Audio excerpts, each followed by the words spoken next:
ketika pegangan kita lebih banyak urusan duniawi, urusan material, kekhawatiran, ketakutan, kecemasan, stres, itu pasti akan menjadi bagian dari hidup seseorang yang mengalami ketidakjelasan terhadap pegangan itu. Nah, makanya untuk betul-betul kita kembali ke fitrah kita bahwa kita adalah makhluk spiritual yang mengalami kehidupan sebagai manusia yang diciptakan oleh Yang Maha Kuasa, dan kita harus menyadari itu, eling itu.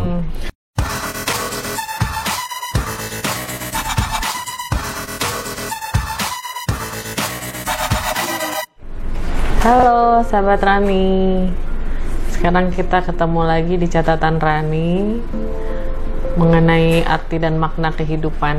Kali ini saya ketemu sahabat, teman, guru, teman diskusi spiritual juga, namanya Aji Bagawan. Halo Aji, Rahayu. Ya, Rahayu. Beliau adalah salah satu owner dari Bali Eling Spirit. Ya, Pasraman Bali Eling Spirit. Oh, ya. Pasraman Bali Eling Spirit. Kali ini kita mau berbincang-bincang, mengetahui lebih dalam mengenai beliau. Beliau juga selain mempunyai Pasraman Bali Eling Spirit, juga mengajarkan yoga. Ya. Juga guru spiritualis di Bali. Jadi apa kabar nih sekarang? Kabarnya penuh dengan kontemplasi ya, karena situasi dunia saat ini memang mengarahkan kita pada titik perenungan ya, jadi lebih rileks jadinya. Lebih banyak di rumah, diheningkan lebih banyak di Pasraman, lebih diheningkan ya.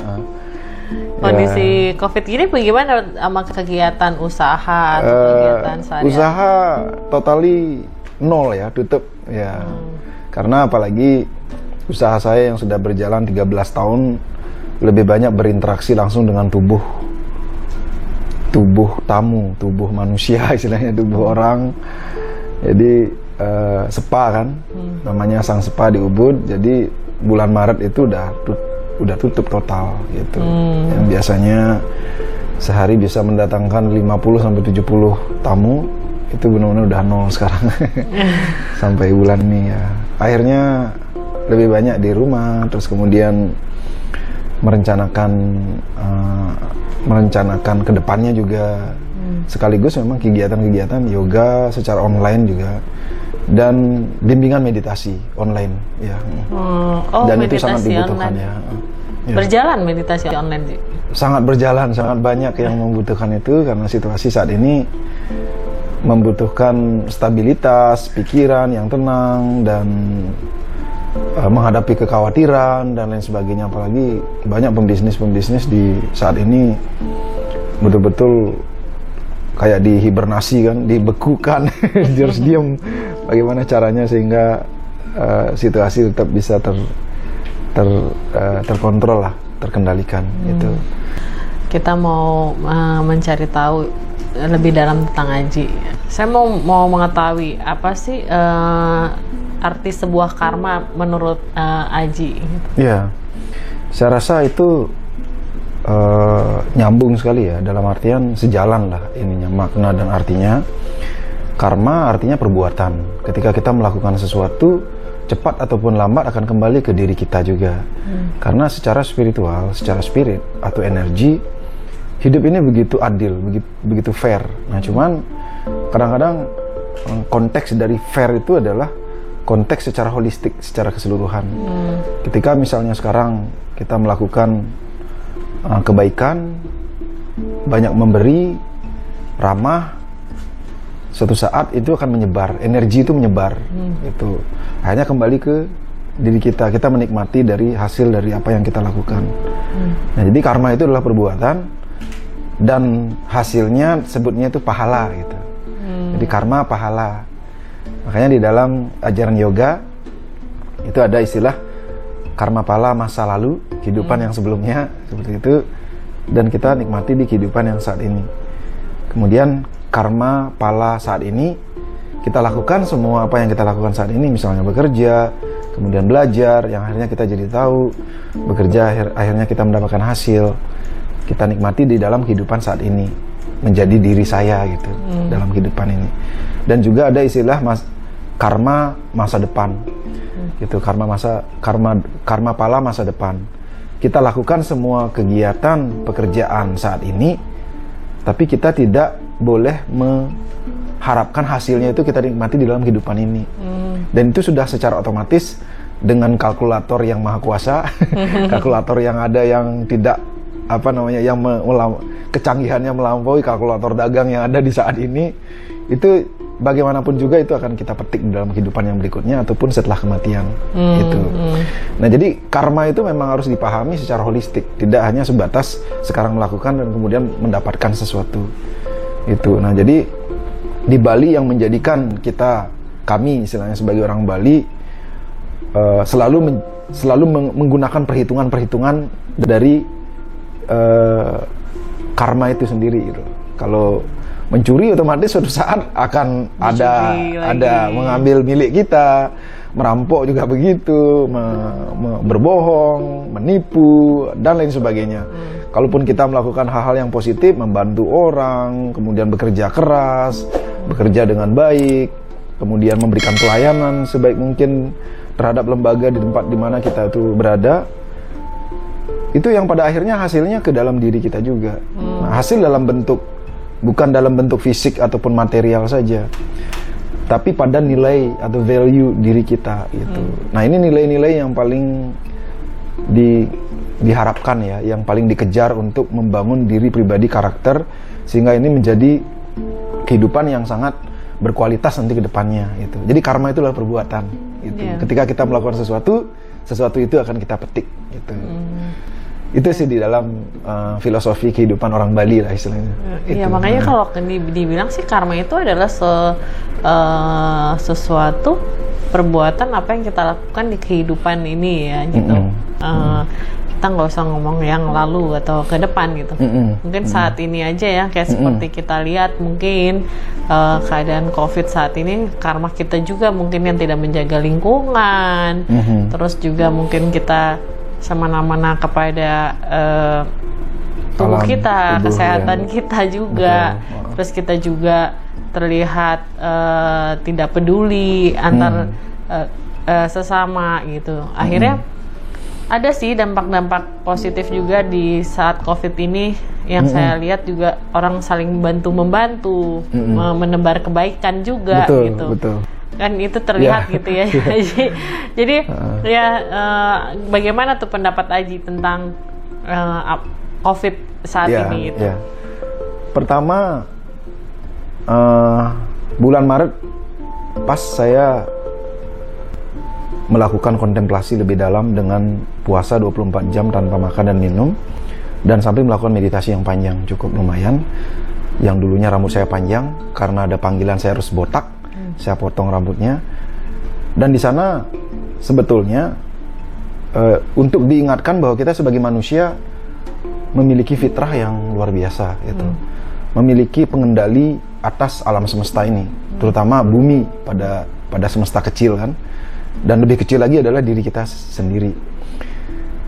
Kita sebagai manusia ini sebetulnya sudah dilengkapi dengan berbagai macam fitur-fitur yang harus digunakan menghadapi berbagai macam tantangan, hambatan, rintangan, dan juga guncangan-guncangan yang termasuk COVID ini.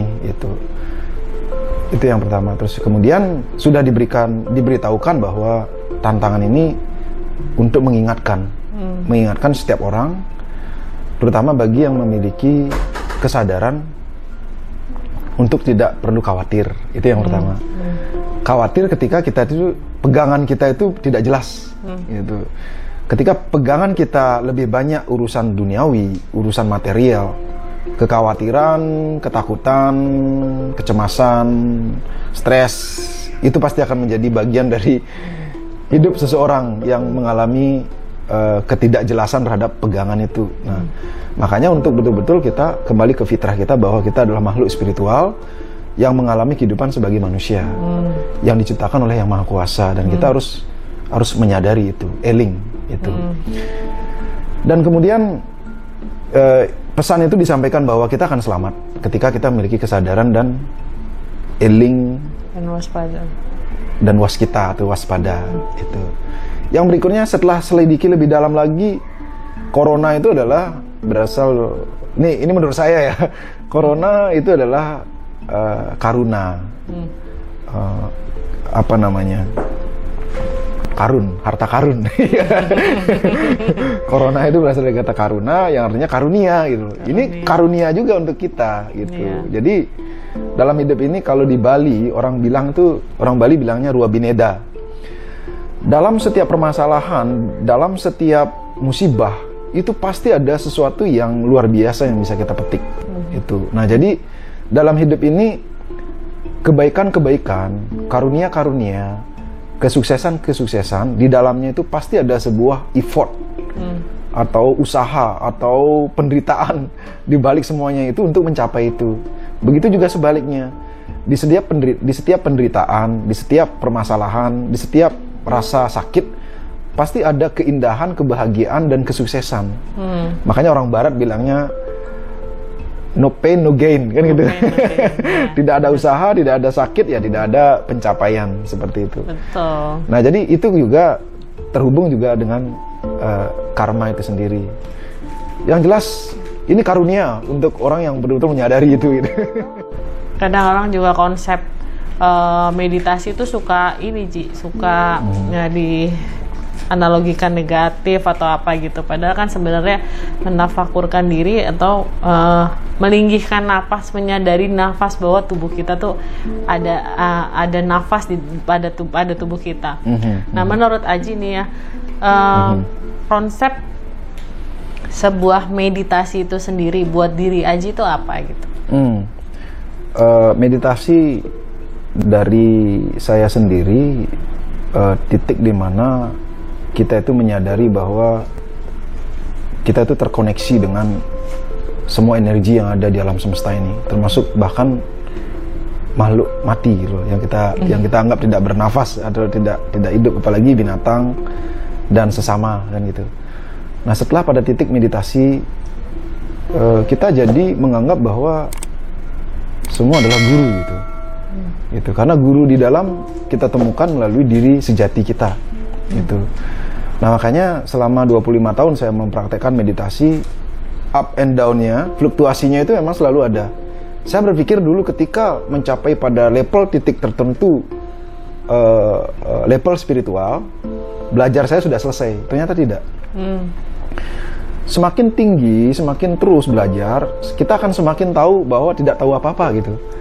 Nah, makanya meditasi itu akan menjadikan kesadaran itu lebih matang lagi gitu. Dan di sini sekalipun saya dilahirkan sebagai Hindu ya, sebagai orang Bali, terus kemudian belajar banyak tentang spiritual keluar juga, bahkan keluar agama Hindu istilahnya, terus kemudian belajar tentang yoga. Pada akhirnya agama itu menurut saya agama itu diturunkan untuk kita untuk saling mengasihi. Gitu. Kita tuh saling terkoneksi, saling terhubung. Saling mengasihi dan keterhubungan inilah yang harus kita sadari sehingga kita itu fitrah hidup kita itu kembali kepada yang diri sejati itu. Gitu. Akhirnya kalau sudah pada titik itu kita nggak akan melihat agama saya apa, agama orang teman sahabat bahkan musuh kita apa. Karena di sana pada titik meditatif, meditasi itu adalah jalannya, meditatif itulah kondisi yang kita raih gitu. Nah, kalau misalnya tanpa meditasi kita mampu mencapai kondisi meditatif itu sudah tidak lagi diperlukan meditasi. Gitu. Nah, kesadarannya udah tinggi ya. Ya, kesadaran pada titik itu. Nah, untuk menjaga itulah perlu usaha, perlu effort, perlu disiplin, dan kalau Bali bilangnya sadhana, itu sadhana spiritual. Nah, ini yang harus kita jaga, ini yang harus saya pribadi terutama harus selalu dijadikan pegangan, sehingga di saat saya marah orang lain pun bisa marah, di saat saya mengasihi orang lain mengasihi saya, ketika saya memvibrasikan atau menggetarkan energi-energi ulas asih, dan alam semesta juga akan menerima begitu dan kembali kepada diri kita. Nah, jadi daripada saya menuntut orang lain untuk melakukan sesuatu apa yang saya inginkan, saya lah pertama harus melakukan sesuatu itu melalui getaran-getaran meditasi itu. Nah, jadi meditasi selain konektivitas, kemudian kesadaran, pancaran-pancaran indera itu dipengaruhi lebih kepada energi yang dari dalam, bukan energi atau vibrasi dari lapisan luar. Kalau vibrasi lapisan luar itu sangat dipengaruhi oleh nafsu-nafsu, keinginan-keinginan yang bentuknya kosmetis sekali, kosmetis ya.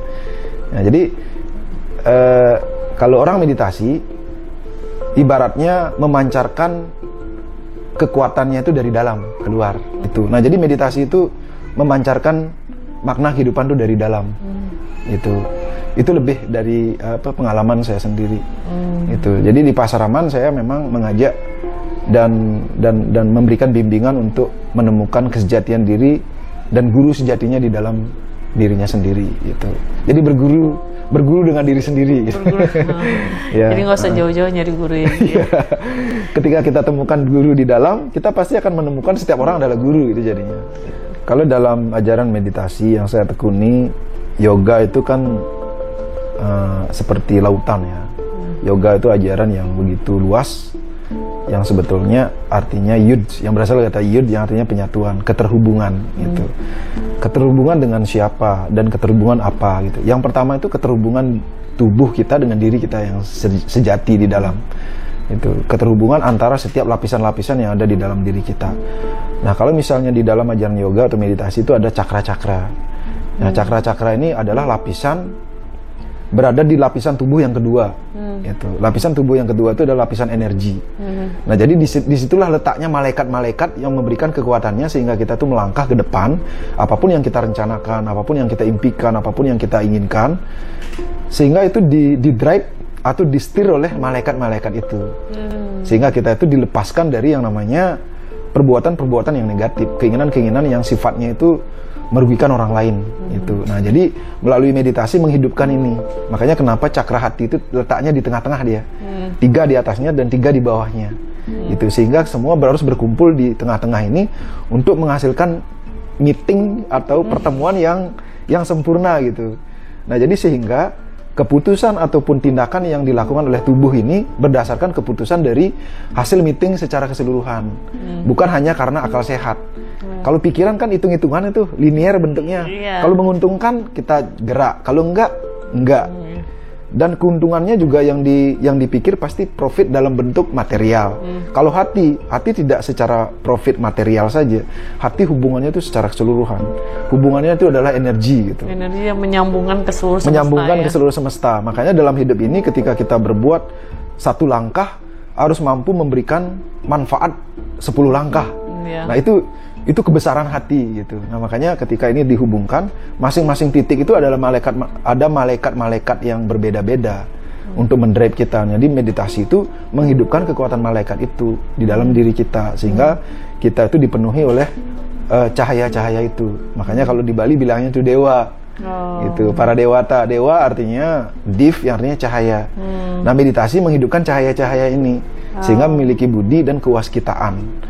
Hati inilah yang mungkin bisa membuat di mana tempat rasa-rasa itu ada di situ ya, Ji ya. Iya. Karena kan kalau pikiran nggak bisa merasakan gitu. Iya.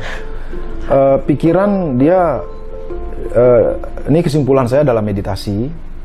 Pikiran itu produk yang ditugaskan untuk mendampingi kita atau alat untuk hidup lebih baik di dunia ini. Itu. Ia tidak bisa dan tidak mampu melampaui ranah spiritual. Makanya kenapa kalau menuju ke spiritual atau kesejatian diri pasti harus mengistirahatkan pikiran. Pikiran jangan ikut campur dulu deh, kamu diam dulu gitu. Makanya meditasi itu mendiamkan si pikiran. Kalau pikiran masih gonjang-ganjing ke sana kemari, is okay, nggak masalah. Kita namanya mentraining pikiran itu memerlukan waktu, proses gitu. Tapi kalau misalnya sudah mampu pada titik itu, kita akan mampu mengendalikan pikiran untuk mencapai kesuksesan. Bahkan mencapai kesadaran spiritual itu juga gitu. Karena hanya pikiran yang tidak terjebak oleh ruang dan waktu.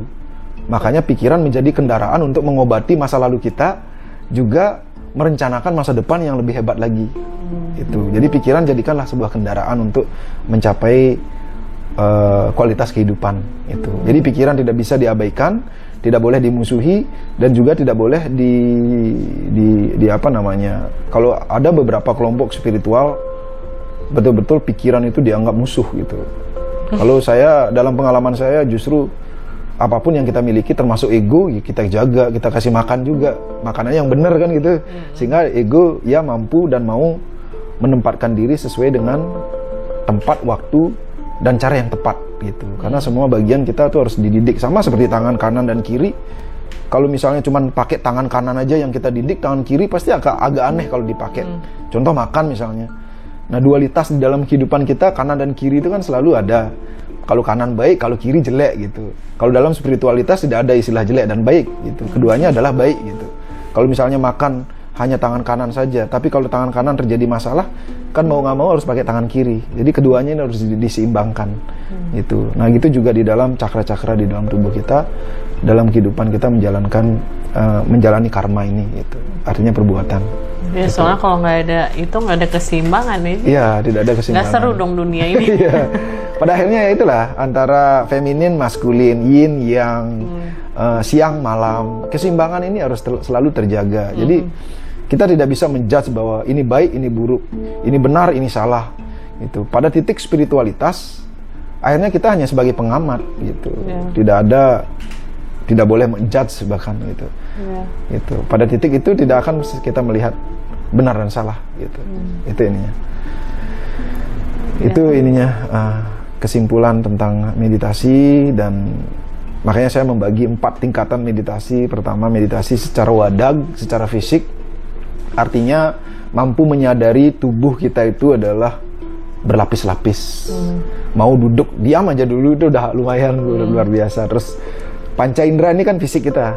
Itu merasakan apa yang kita lihat, apa yang kita rasakan secara tubuh, kulit misalnya kena angin, merasa panas, kadang-kadang keringat, kadang-kadang sakit, kadang-kadang capek, misalnya kadang-kadang ngantuk mata kita di saat meditasi, kemudian mendengar suara apa, mencium aroma apa di saat meditasi. Nah itu akan semakin peka gitu.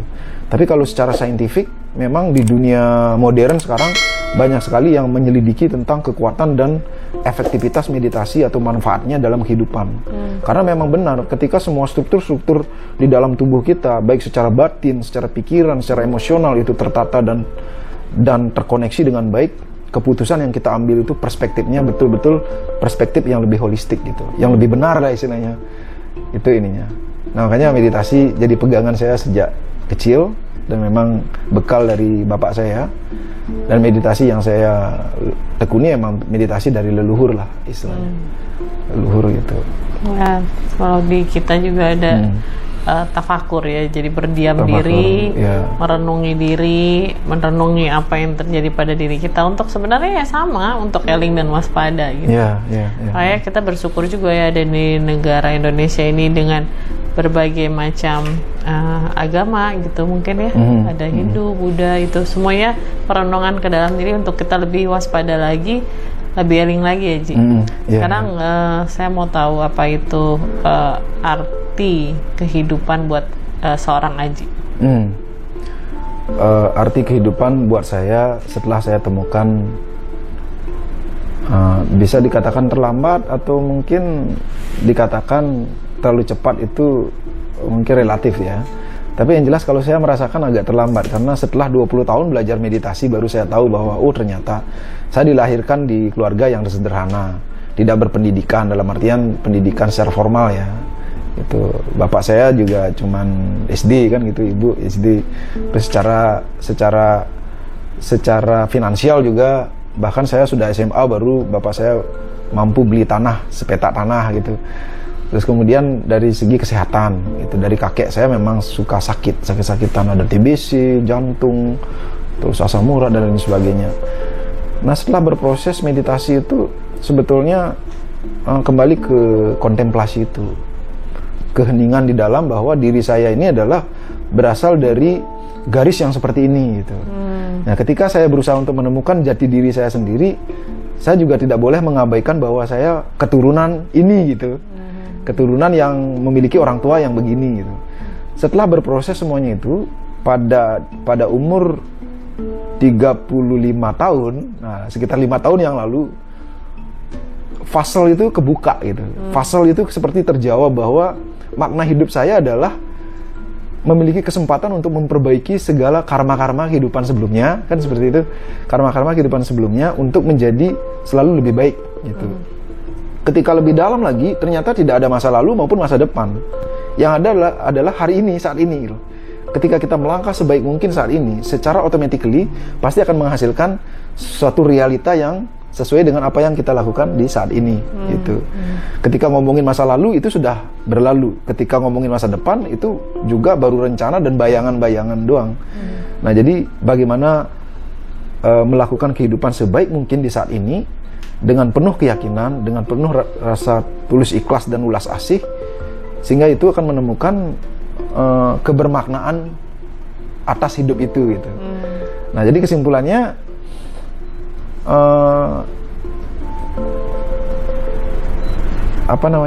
kesimpulannya hidup ini harus berbahagia gitu. Hidup ini harus bermakna. Hidup ini harus memiliki efek yang dahsyat gitu. Entah dengan cara apa, yang jelas kembali ke kekuatan kita gitu. Kita ini memiliki kekuatan yang luar biasa gitu. Nah, jadi ada kesempatan yang indah di setiap langkah ketika kita menyadari bahwa hidup ini begitu indah dan kesempatan untuk terus naik kelas itu. Yang pada akhirnya kembali sang pencipta. Tadi menarik, tadi saya baru mau nanya, hidup itu harus bahagia katanya. Iya kan? Sekarang bahagia, sebuah kebahagiaan buat seorang Aji itu bagaimana ya? Kembali kepada diri saya sendiri setelah menyelidiki lebih ke dalam. Manusia dasarnya, kalau secara Hindu ya bilangnya itu ada istilah tri sarire, 3 lapisan tubuh. Stula sarire, suksma sarire, dan antekarana sarire. Kalau di bahasa Inggrisnya dibilang itu body, mind, and soul gitu. Kalau misalnya di dalam Upanishad, di dalam yoga itu ada 5 lapisan. Masing-masing lapisan itu dia memiliki makanannya itu berbeda gitu. Konsumsinya itu berbeda. Ketika kita mampu menyeimbangkan konsumsi yang dibutuhkan semuanya itu, kebahagiaan itu pasti maksimal. Kebahagiaan itu akan sempurna. Jadi kita tidak bisa mengatakan bahwa ketika meditasi menemukan kebahagiaan di dalam, terus kemudian baru bangun perut ternyata lapar, keluarga kelaparan, utang nggak kebayar, istilahnya kayak gitu. Jadi kebahagiaan itu adalah ketika kita tuh mampu tetap stabil, seimbang, jaga kesehatan, istirahat yang cukup, sehingga investasi dan akumulasi disiplin hidup inilah yang akan menjaga kebahagiaan itu tetap stabil dan konsisten gitu. Tapi sambil menyadari bahwa kita memiliki 2 janji sebelum kita lahir. Artinya saya menemukan ada 2 janji utama sebelum lahir di dunia ini menjadi seorang saya. Pertama, memang sih jalannya menemukan siapa diri saya. Kemudian kenapa ada di sini, untuk apa di sini, dan mau kemana nanti, kan begitu pertanyaan-pertanyaan yang secara spiritual. Ketika berbicara janji saya itu apa, yang pertama itu adalah selalu berbahagia. Karena lapisan yang paling dalam itu namanya itu adalah Ananda Maya Kosa, yang artinya bliss body kebahagiaan. Sebelum lahir ke dunia ini kita tuh dilapisin oleh memiliki badan kebahagiaan, kemudian dilapisi lagi badan kebijaksanaan, kemudian dilapisi lagi badan pikiran untuk kita hidup di dunia ini, kemudian dilapisi lagi badan energi, baru kemudian mendapatkan badan tubuh ini. Nah, artinya saya ini adalah kebahagiaan itu sendiri gitu. Jadi tidak ada artinya, tidak ada alasan, tidak ada judul, tidak ada istilahnya tidak ada alasan lah untuk tidak bahagia gitu. Karena saya kebahagiaan itu sendiri gitu. Ketika misalnya kulit kena panas, kena dingin, mungkin merasakan sakit, itu kan fisikal gitu. Jadi harus di dalam ini harus dipancarkan. Terus janji yang kedua, harus mampu membahagiakan kehidupan, entah makhluk alam ya, alam semesta. Ya, entah hubungan kita dengan lingkungan, hubungan kita dengan sesama, dan hubungan kita secara vertikal kepada Tuhan. Gitu. Jadi pertama berbahagia, selalu berbahagia. Yang kedua adalah membahagiakan orang lain. Oke. Terima kasih banyak loh Aji atas bincang-bincangnya. Ya. Baiklah para sahabat, kita sudah selesai berbincang dengan sahabat spiritual saya, Aji Begawan. Tolong dicermati baik-baik bincang-bincang ini, tolong diheningkan, jangan kita berpikir negatif dulu daripada bincang-bincang ini, karena bincang-bincang ini adalah sebuah bincang-bincang niat baik. Kita menyamakan apa sih arti sebuah kehidupan dan kebahagiaan buat diri kita semua. Jadi kebahagiaan itu bukan ada di tangan orang lain, tetapi di tangan kita sendiri. Oke para sahabat, jangan lupa subscribe juga Aji Begawan channel ya, YouTube-nya Pasraman Bali Eling Spirit. Ya. Bisa dilihat apa latar belakang beliau, apa juga yang beliau kerjakan. Oke. Bye.